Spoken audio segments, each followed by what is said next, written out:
Good evening, everyone, and welcome to the Postgame Show presented by Ricoh. I'm Chris McPherson alongside former Eagles linebacker Ike Reese. I apologize for the lack of energy right now, but another disheartening loss for the Eagles, falling 23-21 to the Minnesota Vikings to fall to 2-3 on the season.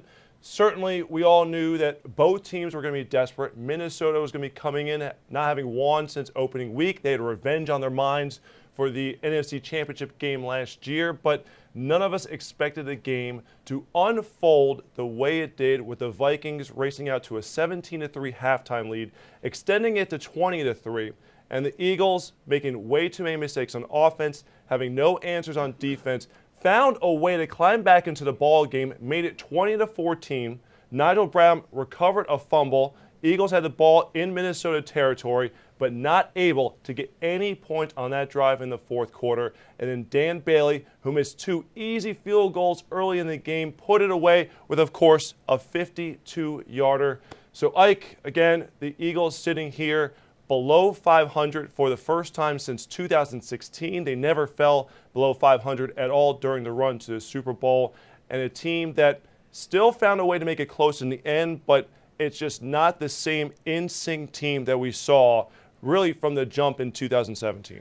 Yeah, they really have struggled to find their footing, Chris. I mean, you look at this team, and they've yet to put together a complete four-quarter, 60-minute football game on both sides of the ball, or I should say in all three phases of the game. And that's really been the story of this young 2018 season for the Eagles, is that it's been difficult. Even when they found a way to scrap out wins, they've just been difficult to come by. And you're looking at a team that has yet to find their true identity as a team and really aren't playing very fundamentally sound football right now. And they find themselves in these dog fights week in and week out with these teams. And in this league, you know, it's a flip of a coin as to which way these ball games can go. The Eagles have found themselves in 5 close, really one-score football games, and they've come out on the wrong end 3 times compared to winning just 2 of them. It's a tough way to make a living in this league. And I know every game is going to be close. That's just how the league is made up.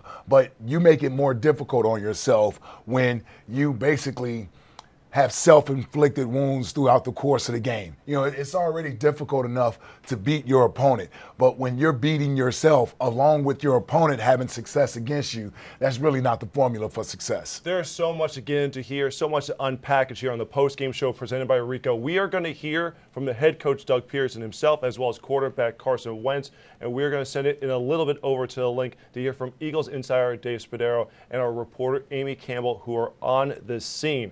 But as we just get into what happened here, and I think you touched on an amazing point there, Ike, with the self-inflicted wounds. For me, when I look at this Eagles team, I'm not surprised that we saw the up and down nature, that inconsistent play in the first quarter of the season through the month of September, because you're working so many guys in and out of the lineup. You were getting Carson Wentz back in week 3. So you figure right there it's going to take some time for him and the offense to gel to try to get themselves on track. But you figure the defense pretty much coming back intact would be able to hold down the fort. So I thought today could be the launching pad, the start point really for the 2018 season. Or if you looked at September as an extended preseason of sorts, you know, one that, you know, good teams that typically have these deep playoff runs utilize it because you're a little more worn down in the offseason. I figured the Eagles would settle into that mold and all of a sudden start to take flight here in the second quarter of the season. But today was a day where I thought it would happen, and it just didn't. And this Minnesota Vikings team, it could have been had. Look, Kirk Cousins was dealing. They were not able to get really to him. They were able to get pressure on, but he did a great job of escaping it. I think his mobility has been a little bit underrated, was pretty much flat out accurate throughout the course of the game, but really the dagger might have been when Kirk Cousins was backed up in his own end zone after the Jay Ajayi fumble, and he throws the ball deep down the right side off his back foot, and Adam Thielen finds a way to come up with it, beating Jalen Mills down the sideline, and you just said at that point, you know, what can this defense do to get a big play? So speaking of the insider, Dave Spadaro and Amy Campbell, let's send it over to them as they are going to provide us with their insights from the game. And I think first and foremost, start with the reaction, seeing how the game unfolded there, Dave, late in the fourth quarter, and just your takeaways from a team that has just been so inconsistent and not able to find good footing here early in 2018. Yeah, I mean, I think the game is really kind of encapsulated by the turnover, the takeaway, Nigel Bradham, Eagles in Vikings territory and then absolutely unable to do anything with it. Intentional grounding, just mistakes of his false start. So then they punt it, Amy. 1st and 10 for the Vikings at the 11-yard line. Eagles defense can't get off the field. Yeah, I think to me, it was perfectly well said by you that the mistakes, the turnovers, the penalties at critical times, right? Sometimes it costs more than it does, those mistakes, those penalties. In this game, at the wrong time. You talk about Jai, nearly on the goal line there with the turnover and just unable to kind of capitalize on the opportunities that they had there. And interesting, going for it on 4th down in certain situations, and then what we saw here kind of at the end of the game, a chance to get it within reach there, and just unable to capitalize on that as well. Yeah. So our storylines here. Mine was red zone efficiency. Eagles. 1 of 4 in the red zone, Vikings 3 of 4 in the red zone. And yours was the matchup, Eagles secondary against the Vikings receivers. They battled for the most part, but again, not able to keep Adam Thielen down. Big plays from Kirk Cousins, who throws the ball to spots, and the receivers go make plays. Well, and I was looking at the sacks on both sides, and of course I was wrong. Kirk Cousins only sacked 1 time. Carson Wentz sacked 3 times, running for his life for a lot of this game. I don't think that's what you want to see. And if it was really any other quarterback, Carson's so dynamic and so mobile, but any other quarterback would have been sacked a lot more in this game with the pressure that the Vikings were able to get up front. And there were some key plays, Amy, that I wrote down. 3rd and 1, Eagles first possession. Usually that's a quarterback sneak. Instead, they pitch it to Josh Adams. Vikings sniffed it out. Wendell Smallwood in the red zone drops a pass when he's wide open on the sidelines. An interception that Carson Wentz threw under pressure, returned for a touchdown. Eagles in the red zone again, false start on Jason Peters. Another false start later, the Ajayi fumble, a sack when Carson Wentz in the red zone. So these are things, look, that just can't happen. And it's beyond just being inconsistent. There's a lack of focus, there's a lack of execution.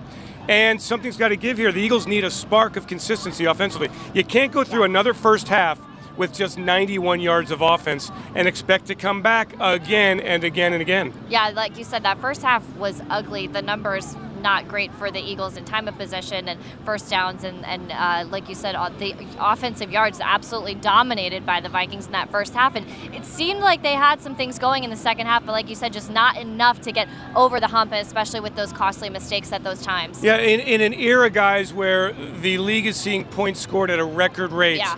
The Eagles are scoring 21 points a game. Yeah. And this is really a shocking development. The offensive line not playing to the level it did last year. The receivers, the red zone, it all adds up to a 2-3 record here 1 week into October. Hard to believe, 2-3. Wow, not what we were hoping to see here for the Eagles. Short week for the Eagles, so they bounce back and get ready for the Giants on Thursday night. Amy, great job. Yeah. Back to Chris and Ike at the NovaCare Complex. All right, Dave and Amy, thank you very much. Dave Spadero is going to be in the locker room and he'll have a complete coverage in his On the Inside column. And you can also download the Eagles Live podcast, subscribe to it wherever you listen to podcasts, as he'll get reaction from the players as well. So a lot to touch on there, Ike. So why don't we get into your 3 big takeaways from this game, and we'll kind of bullet point those and go through those more thoroughly.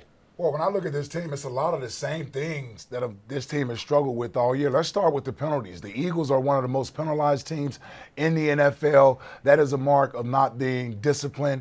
I'm talking about fundamentals. Doug harps on these things, and yet and still every week they come out and they still have crucial penalties at the wrong time. And I'm talking about pre-snap penalties, times where you're not lined up correctly, illegal procedures, things of that nature. You just can't have those when you're struggling to move the football. Far too often they found themselves 1st and 15, 1st and 20, 2nd and 15. You just can't have that. Indeed. So getting on the penalties there, you have so many situations where it's all of a sudden the Eagles, because the big thing coming in this game was the Eagles had to get better situations on 3rd down, okay? Everyone says, how did the Eagles win on 3rd down? And Fran Duffy and the Eagles game plan crew, obviously you're a part of that, like, they broke it down, and the Eagles averaged 3rd and 10 last week against the Titans. 3rd and 10. You are not going to win in the NFL if you have that situation. So everyone says, well, do you have to execute better on 3rd down? No, you got to win on 1st and 2nd down to get yourself in better 3rd down situations there. And the Eagles did a better job of that early on in this game. They would get to 2nd and 4, 2nd and 2, but as you mentioned, illegal formation penalties. And you say, all right, if that happens once throughout the course of the game, it's one thing. 3 times, I believe, there were illegal formation penalties. It's too often that all of a sudden you went from a 2nd and 2 to a 3rd and 12 situation. Yeah. and you're not going to get the first down, and you're going to give the ball right back to the Vikings in that situation. Yeah. And in the one instance I'm thinking of, maybe you're thinking of the same one, it's 2nd and 2. They get 8 yards on a carry on the first down. Then you get illegal procedure. Then you get false start or Jason Peters. Next thing you know, it's 3rd and 12. Yep. This Vikings defense, I know they haven't been playing well to this point in the season, but the personnel is still the same over there. And when you get in 3rd and 12, it's going to be hard to convert that. I don't care who you're playing against in this league. And that's where the Eagles have found themselves far too often. I thought Dave hit on some other key things. I mean, you're talking about 3rd and 4 in the red zone. Wendell Smallwood, you got the matchup you want. You got the Vikings confused. They don't even cover him out there in the flats. And he just drops the ball, has a first down. Now, you catch that ball, it's 1st and goal from the 5-yard line. So instead of getting 3, their first 3 points of the game, maybe you have 7 there. And another thing Dave touched on, this league is begging for offenses to put points on the board week in and week out around the league. They're making it easy for you to score in this league nowadays. And yet the Eagles offense can't get more than 23 points. They're averaging 21 right now. It's been a struggle all year for this offense to put points on the board. And I just can't figure it out what it is, other than when they have opportunities, they usually hurt themselves. 2 for 5 in the red zone. Can't have that. You need more touchdowns. Looked at this team last year as this was the #1 team in red zone efficiency. They scored touchdowns last year when they got down there.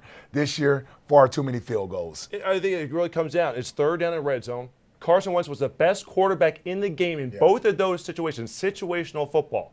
Both of those items, he was the best last year. And it's not certainly all on him. It's this offense just not executing. But the biggest thing, and I think you hit, Ike, is the red zone. The Eagles have been able to move the ball. They've gotten themselves in scoring position. They've just not been able to finish drives whatsoever. So number 1 there, you went with penalties. What are your number 2 item there, your big takeaway from the game? Well, I get the self-inflicted wounds. Yeah, I mean, and that's that. I mean, you can add that to the penalties. You can, I mean, whether it's a fumble by Carson. I mean, this Minnesota Vikings team, while they moved the ball a couple times in the first half, the defense was able to hold them to field goal attempts. They missed the field goals, and you get a 3-3 ball game in the second quarter.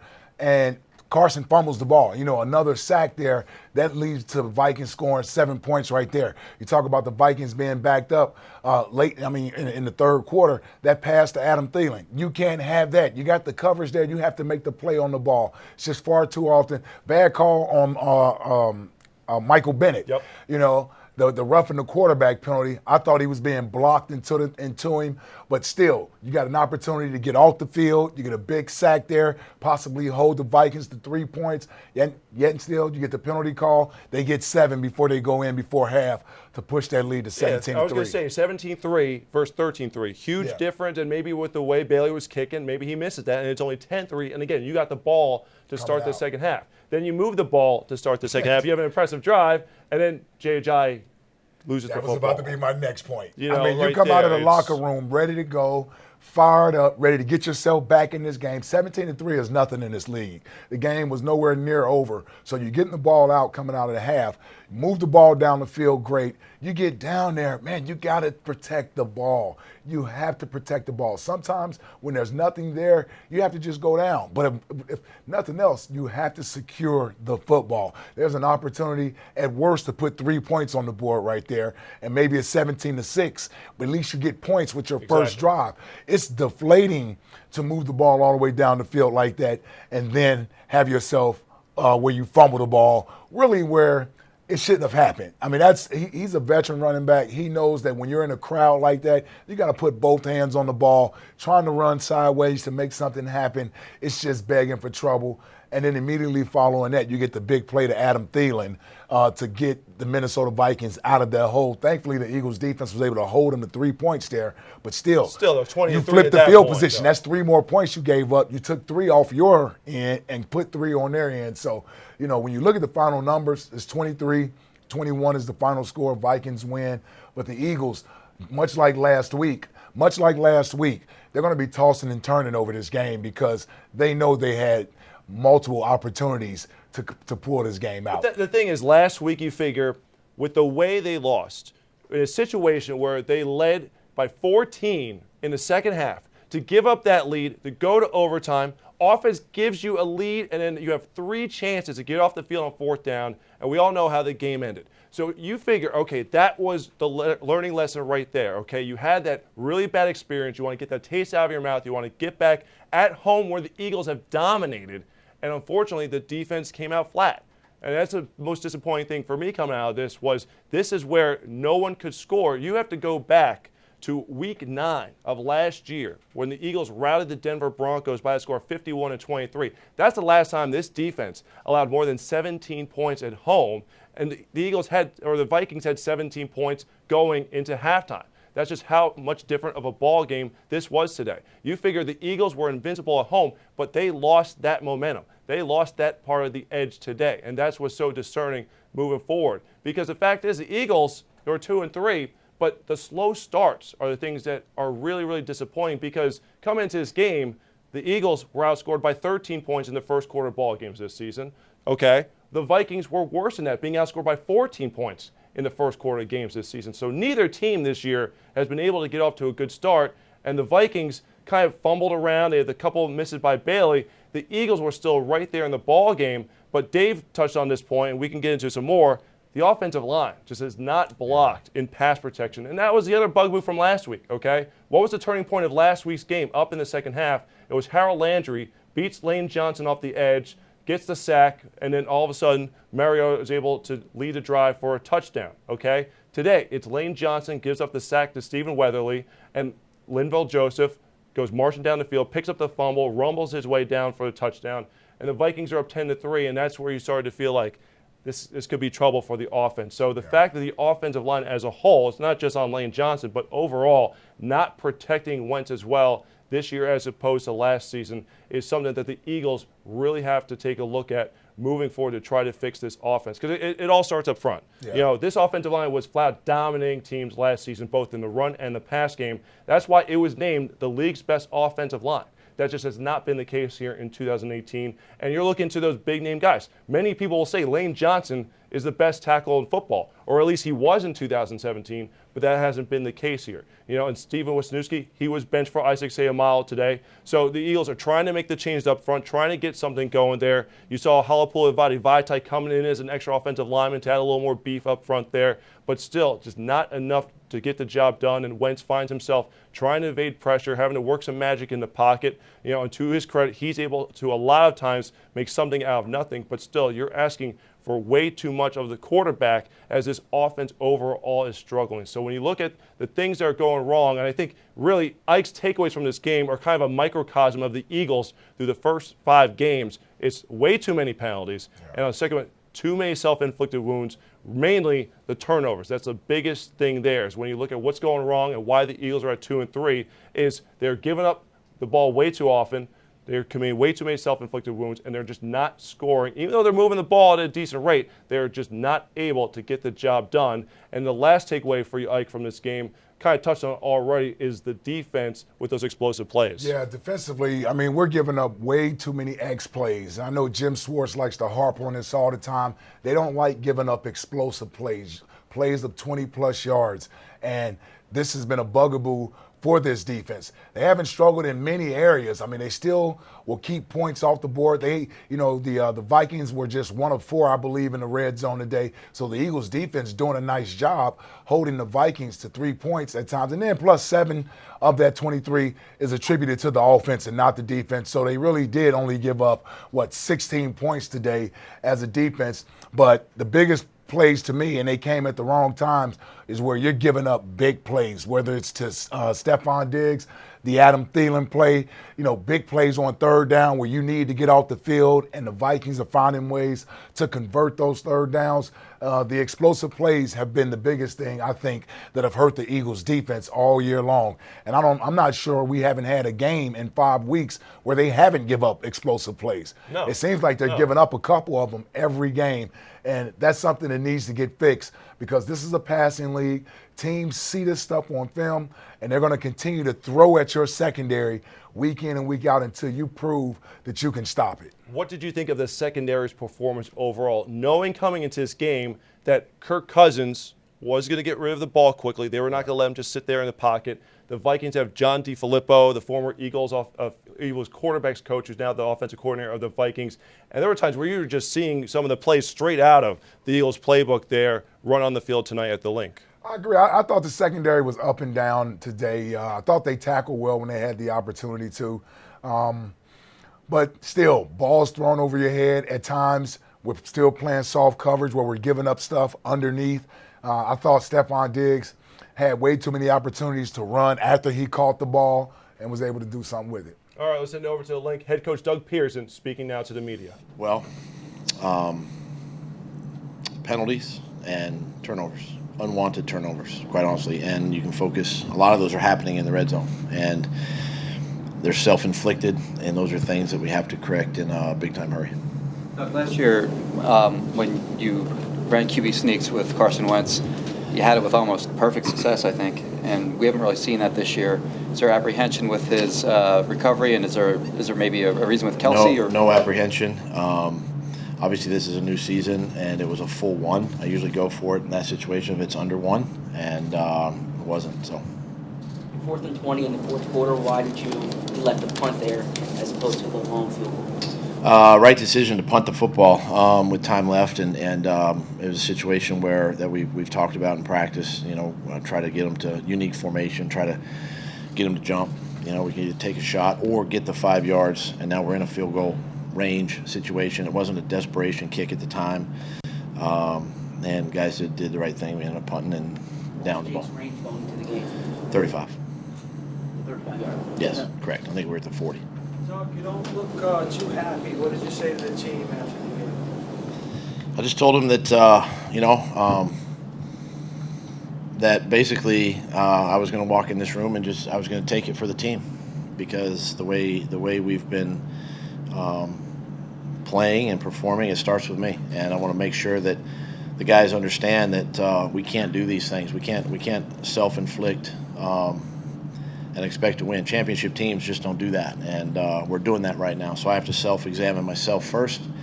Starts with me, and those guys are busting their tail. So we're gonna get it fixed. It starts with me. Hey, Doug, this week you talked about having a sense of urgency early, but you wanted to see it, thought you saw it in practice, but wanted to see it in the game. First quarter was not good offensively. Did you think about tempo in this game? Because it seems like Carson gets into... We just didn't have enough touches in the first quarter. I think we had, 6, 7, 8, something like that in the first quarter. We just didn't have enough time. We just didn't have the ball. We talked about it on the sideline, getting into a rhythm, but you go back out there and then boom, you get a spark, you get a big pass, big play, and then a couple times we were on the ball, and next thing you know, we were in the red zone. And then we got into our red zone offense. So we were able to do it at times, but the play either before that sprung and we got good yardage on it, or it was a situation where it was a penalty and it backed us out on first down.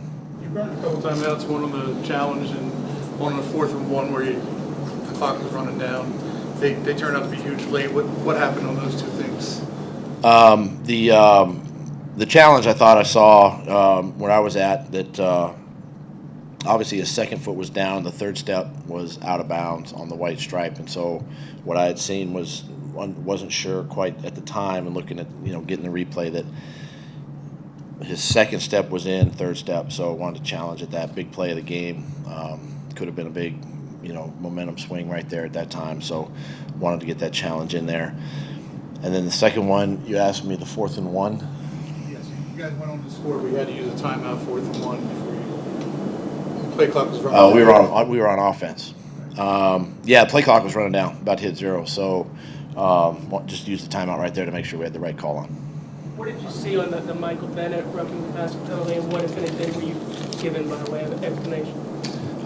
Those are hard. They're hard situations. I'm going to look at the TV copy. I'll look at obviously the coach's tape, briefly, and see. But it's tough. Unfortunate. Rule's the rule, and we got to abide by it. Coach, you've been concerned about the inconsistency of your offense for the entire year. Even in the games you won, the offense seemed to kind of move in fits and starts. about? Well, yeah. I mean, that's kind of what I've been saying. We're self-inflicted. You know, we're shooting ourselves with penalties, turnovers that are hurting our offense. You know, we seem to move the ball fine out in the field, but then, you know, red zone, third down are areas that you know, a heightened awareness when we get in the red zone, ball security, all those things we talk about from day one OTAs, we're not doing. So we got to get back to that. What's the calculation in your mind when you're going for the 2-point conversion there? If you can share that with us. The calculation? Yeah. The calculation was to go for 2. If I make it, a touchdown wins the game. Or if I don't, I know what I need to do. I got to go touchdown, 2-point to tie, or to win. I have to tie at the end. Doug, you made I the think that's move. right, right? Isn't that right? Yeah, that's a pretty simple calculation right there. The change. Yeah. Doug, you made the move at left guard. Why did you do it? Why did you feel the need to do it? And do you think it worked out to your satisfaction? Yeah, you know, obviously, in fairness of both Isaac and Stefan, I want to make sure that we evaluate the film on this. And it's going to be hard, though, because, you know, it's a short week, short turnaround. We're on to the Giants. So I thought, you know, initially he played well. Isaac played well. You know, we'll evaluate it again and make the decision moving forward. You talk about penalties after the fumble, I believe illegal formation there, procedure penalty, and then a grounding. So 3 straight plays there. Why are those penalties happening in such a veteran team? Well, the illegal formation one is just there's really no excuse for that. I mean, that's just it's a mental error offensively, and we can't do that. The intentional grounding, I understand. I mean, Carson was trying to break out of the pile, and I think Nelson was in front of him, and I'm not sure if the ball quite made it to the line of scrimmage at the time, and so obviously by rule it could be a intentional grounding, and those are just wounds that we can't continue to make, and we'll learn. You know, guys will learn. Guys are sick to their stomach, you know, and they hate this feeling. So we got to get it fixed pretty quick. What was the illegal formation on? I'm not going to get into that, but we just got to make sure we coach it better. A couple more, please. Doug, the mental errors seem to be the glaring thing compared with last year, compared to most teams that are really good. To what do you attribute that? Well, it starts with me. I got to do a better job of installing the plays. I got to make sure the guys are ready to play during practice, and it starts with me. And I'm gonna make sure that they're ready to go this week. Is this week a tough week to? It's hard. I mean, it's hard. You're on a short week, and you got a quick turnaround, and we're back in the building tomorrow, and we're working and getting ready for Thursday night. But one thing that I've learned through my experience in the NFL is getting back on the field right away is kind of a good remedy, for the team, for the coaches, and that's our focus starting tomorrow. 3 sacks and 8 hits. Is Carson getting hit too much, do you think? I mean, obviously you want to eliminate as many as you can, reduce the number of hits. Active quarterback, he's going to move and made some great plays tonight with his legs and found some holes to run and to throw out of. But, we just continue to talk to him and make sure that, he is protecting his body. Did a nice job of getting down a couple times too. And, he's so aggressive and that's what I love about him. He's aggressive. He can spin out. He's strong. He does some great things back there in the pocket and then he can do some great things extending plays. So there's a fine line, obviously, but I want to make sure that we're right up against that line. All right, thanks, guys. All right, as head coach Doug Pearson addressing the media, basically saying his message to the teammates was, look, to the players was, I'm going to go out there and take it for the team here. He's putting the blame all on himself. And, I mean, that's what the head coach is supposed to do in a situation like this. Before we get into some more of the game analysis, I want to give a shout out to the fans out there because it was noted on the broadcast. I'm here in the studio in our offices here at the NovaCare Complex throughout the course of the game. So, we see an in-stadium feed. We get to see the, we hear the Merrill Mike broadcast. We see the Fox telecast.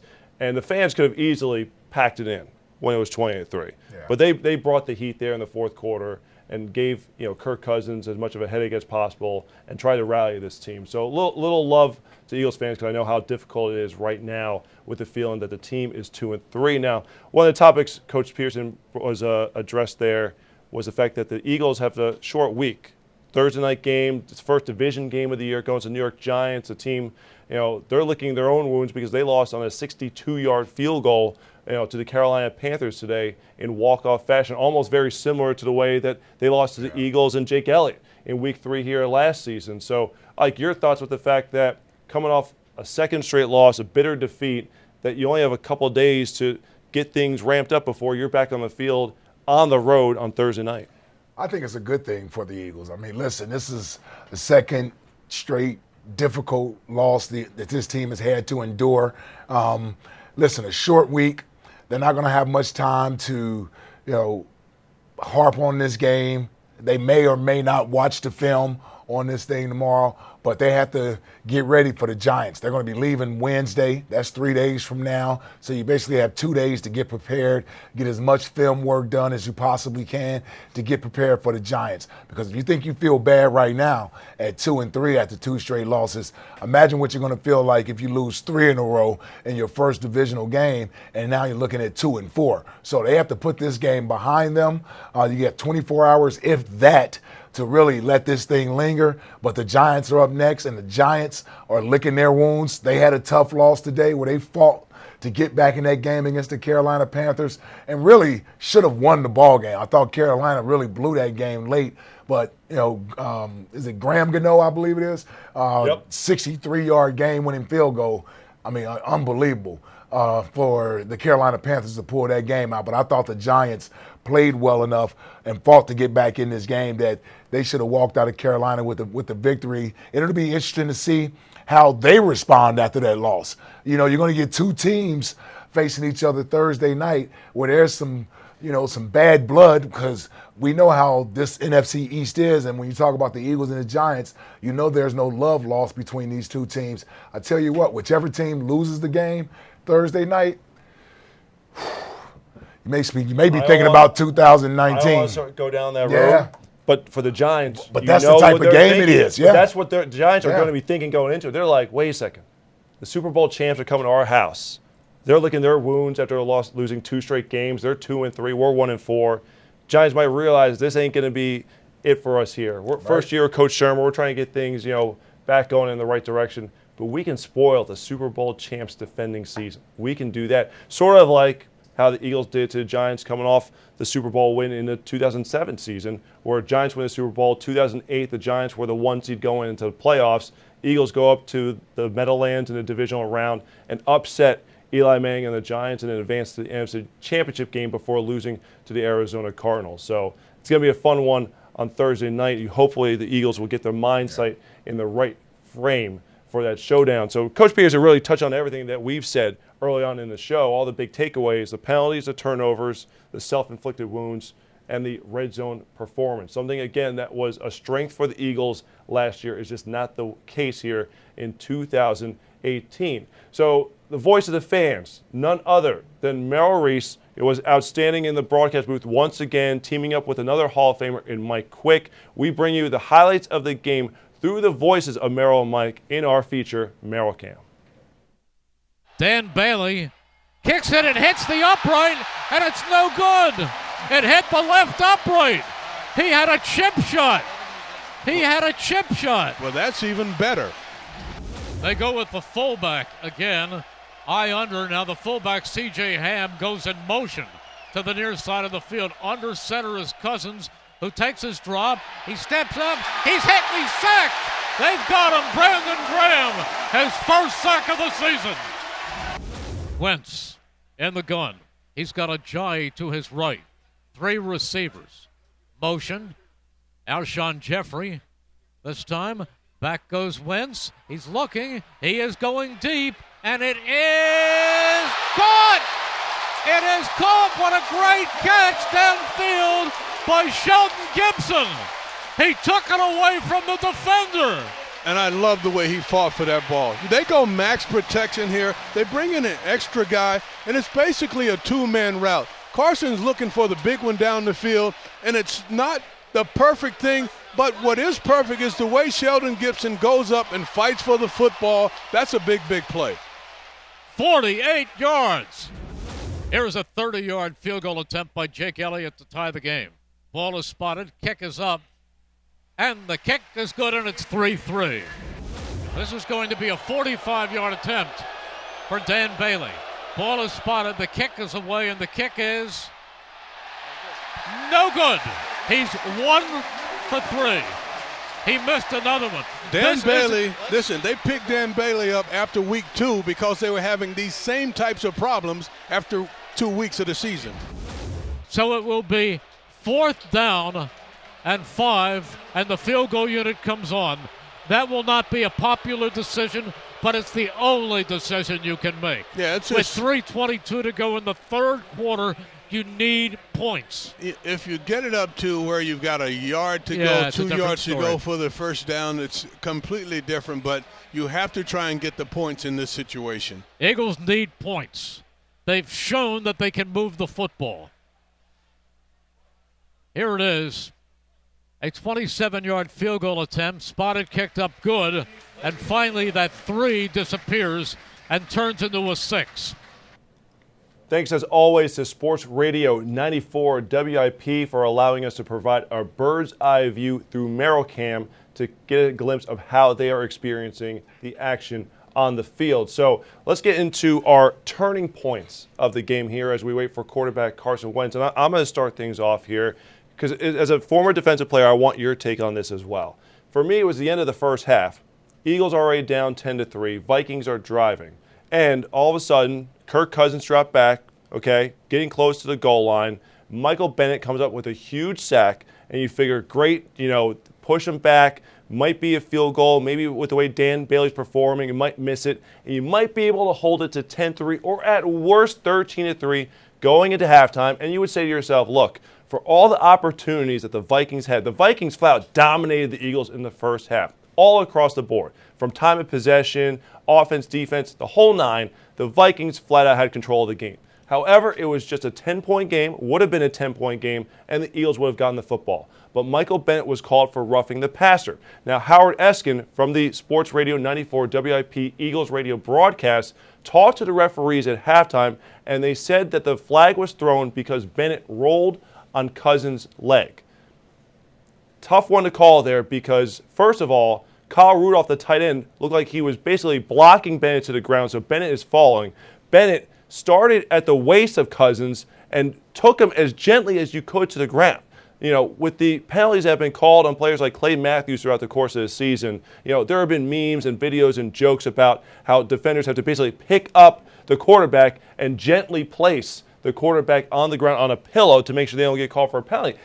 Bennett did as close as you could to in that situation and still got the flag. Was it low? It was largely because Bennett, again, was being pushed into him, but Bennett still started at the waist before going down to pull him to the ground. So all of a sudden, first down, fresh set of downs, the crowd was irate. You could tell the defense was frustrated, and Cousins tosses a dime to Adam Thielen in the back corner of the end zone, and it's 17-3 going into halftime. So that was my turning point because at that point you just felt like nothing was going right for the Eagles. You said at the beginning of the show that the Eagles were already beating themselves. They didn't need the referees to help out any further. But just as from your perspective as a former defensive player, what is a guy supposed to do in that situation when you're trying as hard as you can? And you understand that the league is built on offense. And we were talking about earlier, the league wants points, okay? They're going to protect the quarterback at all costs.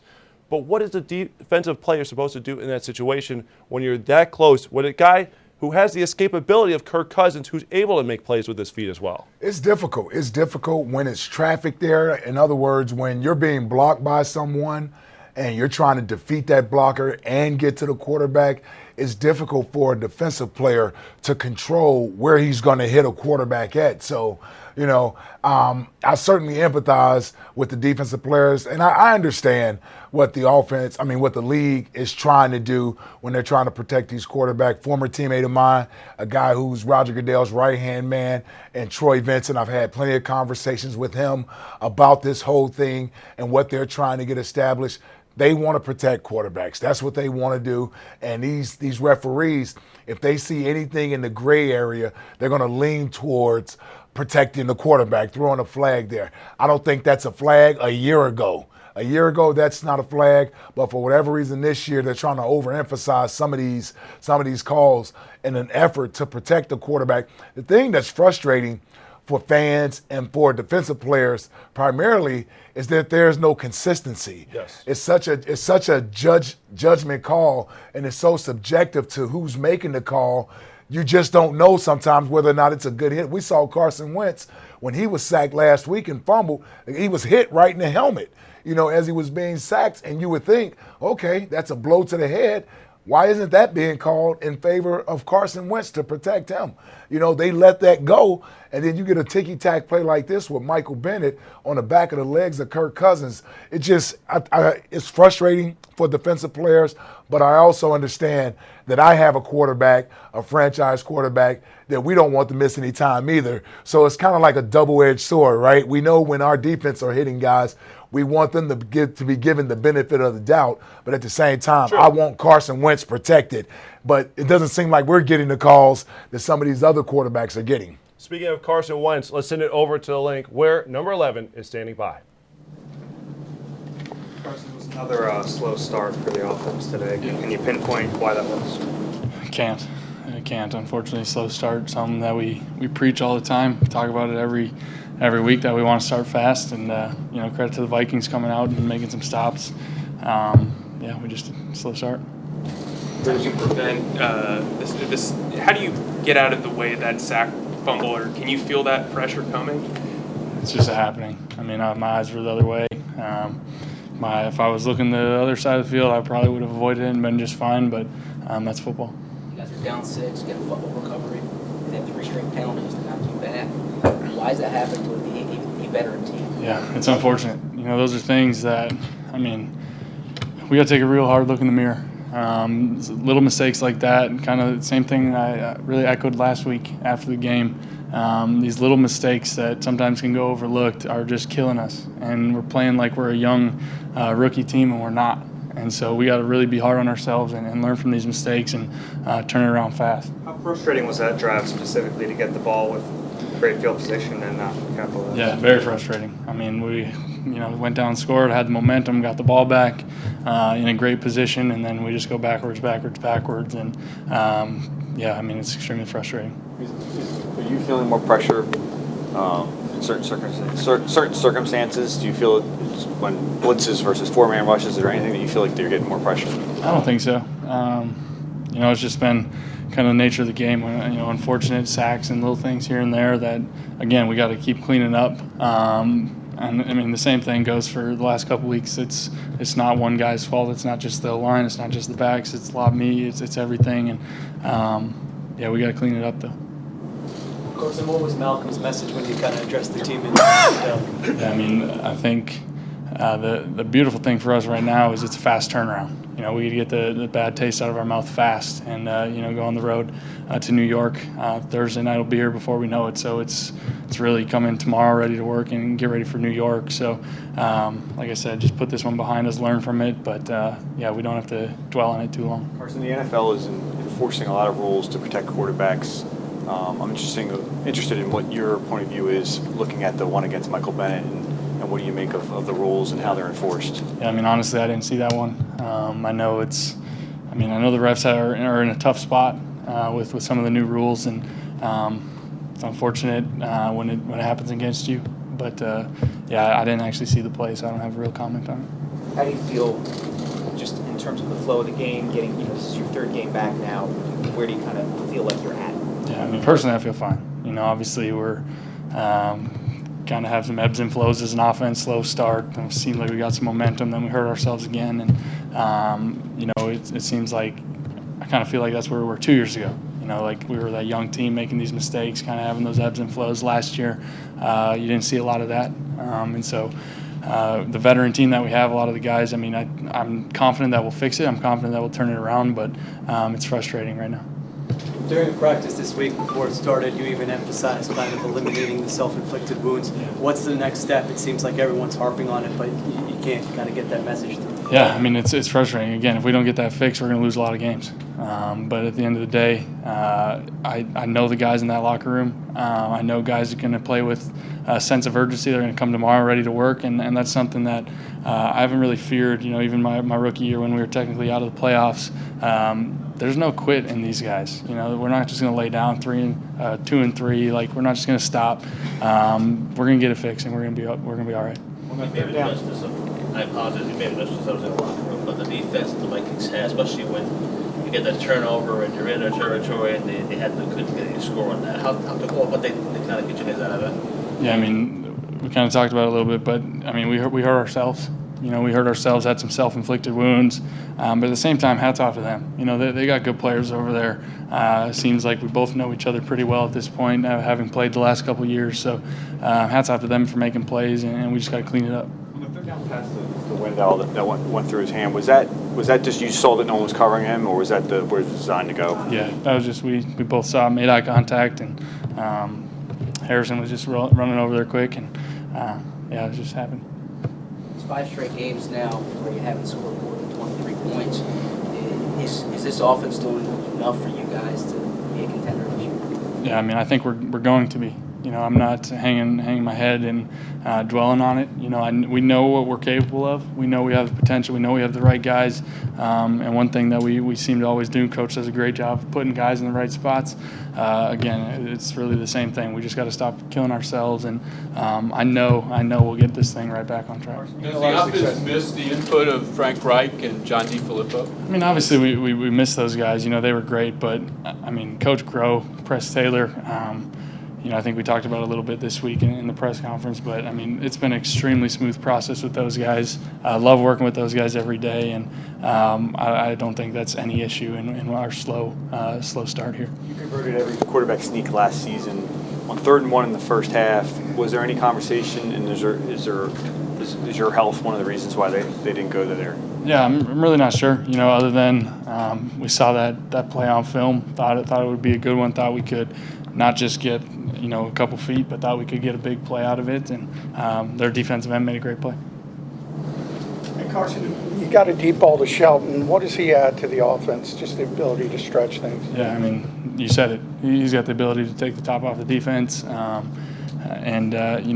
see him in practice kind of every week. Just keep getting better and keep building his confidence, and we put him in there in position to make plays and do what he's good at, and he made a great play tonight. Have you guys missed that dimension this season? Obviously, we haven't hit, many deep balls and everything, and it's hard to say. Obviously, we'd love to get those, and we had a handful of those last year. But at the same time, a lot of it is what the defense is doing to us. There's not a ton of opportunities. A lot of teams are playing soft zone against us, making us earn it. So we just got to pick and choose wisely. And, it was good to see Shelton make that one tonight. And, hopefully there'll be more of that in the future. What's your actual level of concern at this point? I mean, it's not early in the year anymore. Right. I mean, frustrated, yes. Concerned, no. I mean, I think we have, again, kind of just echoing what I said. I mean, we have veteran guys on this team, guys that have been through it all, that know how to win, and I think we're going to get this thing going the right way. Thanks, Carson. Thanks, guys. All right, quarterback Carson Wentz saying that at times we're playing like a young rookie team, but he remains confident that they're going to get things turned around, and he embraces the fact that the next game comes so quickly off the heels of this loss on Thursday night against the New York Giants. Basically also saying that the mindset of the guys in the locker room, there's no quit. It is a veteran-laden team. It is the right group of guys that you want to go through this type of hellish situation, because you're going to find out what you have on the other side. And this is a time when, fingers can start to be pointed and things can start to unravel. It is going to be key for Coach Pearson and the leaders to keep things intact as they get ready for a tough divisional matchup on Thursday night with the Giants. So I offer my turning point right before we heard from Carson Wentz. For you, yours came in the second half as the Eagles were making a comeback and, in fact, making things very interesting there late in the game. Yeah, I mean, just when you thought all the momentum was starting to switch to the Eagles side of the football, You know, it was a great turnover there. Was a lateral pass from Kirk Cousins. Great job by the Eagles defenders jumping on that ball. And then you're in scoring position just from the recovery as far as getting 3 points. But we go backwards. We wind up having an in the grasp penalty, which is like one of the worst penalties to have because you get the yardage loss and the down is lost. So now they're out of field goal range. It's 3rd and 20. Carson hits Alshon Jeffrey with a great throw on 3rd and 20. Would have had the first down from the naked eye, but at worst, if he holds on to that ball, it's 4th and 1. Now you got a decision, either kick the field goal or go for it right there when the score is 20-14. And we wind up with no points out of that turnover. I just thought that was critical. I thought it was deflating. That was the opportunity for the Eagles to really seize on the momentum that they had gained and really have the Minnesota Vikings start to question themselves. See, when your team has lost all sorts of ways like the Vikings have through this early portion of the season, that was a situation right there where if you get points out of the drive, at a minimum 3, now the Vikings are saying to themselves, oh, here we go, because that's what bad teams do when they see a game slipping away, and that game was slipping away from the Vikings late. The Eagles got the ball. They got a great opportunity there, but they didn't capitalize on it. Getting no points there, I thought was a killer. I mean, I just thought it was a killer because then the Vikings get the ball back and they go down and kick a field goal. Exactly. They go down and kick a field goal there, and now it's a 9-point lead. It's a 2-score game. They're more than willing to give up a touchdown as long as you eat up the clock trying to score. That's exactly what happened. I thought when the Eagles recovered that fumble there, I said to myself, this is where we take the game. I truly believe that the Eagles were going to go down and score a touchdown there. At that point, they had you knew they had all the momentum, and I thought Alshon was starting to cook. I thought he and Carson were starting to hook up, and we went backwards. I mean, he had the we 4th lost down yardage. conversion early in the game. So Yeah. it wasn't like he hadn't come up with clutch plays already in this game. It was just, you haven't seen that from him. Yeah. Usually when they go to him in a big situation, he comes up with it. For whatever reason, just wasn't able to do it. And you got to get a Vikings defender there a lot Harrison of credit. Smith. It's a good hit by Harrison Smith. It's one of those plays where, as a receiver, he caught the ball, but before he could land and really secure the ball, it was an impact right there, jarred the ball loose. Yeah. You can tell he kind of caught Alshon by surprise with the hit, but that's a big guy. You got to be able to protect the football and yourself, knowing that if you're going in the middle of the field versus a zone, somebody's going to be there to hit you. All right, so one of our favorite parts of this postgame show is we get a one-on-one exclusive with the head coach, Doug Pearson. And Mike Quick, goes from the radio broadcast booth to down outside the locker room. He always has some fascinating questions for Coach Pearson. I think Coach Pearson provides some excellent insight that he might not give to the reporters. So here's this one-on-one interview, Eagles Hall of Fame wide receiver Mike Quick and head coach Doug Pearson. Coach, looking at the offense, you only scored 7 points in the first quarter in 5 games. How do you really get to fixing that portion of the offense? That is something that's, something that we're very aware of. And something that we try to emphasize even in practice by how we start in practice. I want to make sure that, we're doing everything at the beginning of practice that allows us to start fast, meaning we got to execute better. We got to be right on point. Yeah. And it starts there. And quite frankly, we're doing things well to get down there. We're coming away with either a field goal or, in this case tonight, a turnover, some penalties and just things that have really kept us from scoring a couple touchdowns. How frustrating is it when you have the pre-snap penalties, and what do you do about that, all the pre-snap stuff? Yeah, those are things that just flat out can't happen. Those things we talk about going back to OTAs and the spring and training camp, and it starts with me. I got to make sure when I get in a meeting that I'm on point. I'm reiterating the fact that, hey guys, these are the things, and show the players, show them exactly whether we agree with the call or not, whatever it might be, to show the players and show the mistakes so that we can learn from them. You had trouble winning on third down again today, only 2 of 9 in third downs. Where's the crux of that problem? A lot of times it comes from our first and second down execution. We're keeping ourselves in third and 7, 8, 9 pluses, and those are tough. When teams just come out and flat out pin their ears back and rush the passer and give you exotic blitz looks, it's hard. And so we're putting ourselves in hard situations that we shouldn't be in, and we should be. We try to be in more of the third and 2 to 3s and 4s and 5s where you can the throw is a little bit faster, ball coming out of Carson's hand a little bit faster, and you still have the ability to run the football. So we're going to look at that, and we got to get better.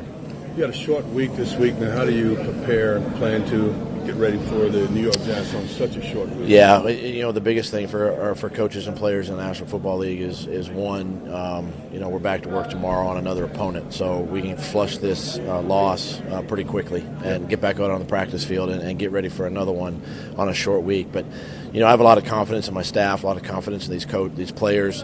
And we're gonna get this thing fixed, and that starts with me. I'm gonna make sure I do everything I can to help this football team and be successful that way. And I look forward to getting back out on the field tomorrow. Thanks, Coach. Thanks, Good luck Quick. on Thursday night. Thank you. All right, great stuff as always from Mike Quick, and special thanks to Coach Pearson for doing that right after a difficult loss. So, Coach Pearson touched on something that we've talked about already on the show, and just the third down conversions, 2 of 9. Didn't realize that was the total there. 2 of 9 on third down. So I was actually trying to go through the game book to see what were those third down situations, because as we mentioned earlier, it was an average of 3rd and 10 last week against the Titans. So obviously you got to do better on first and second down.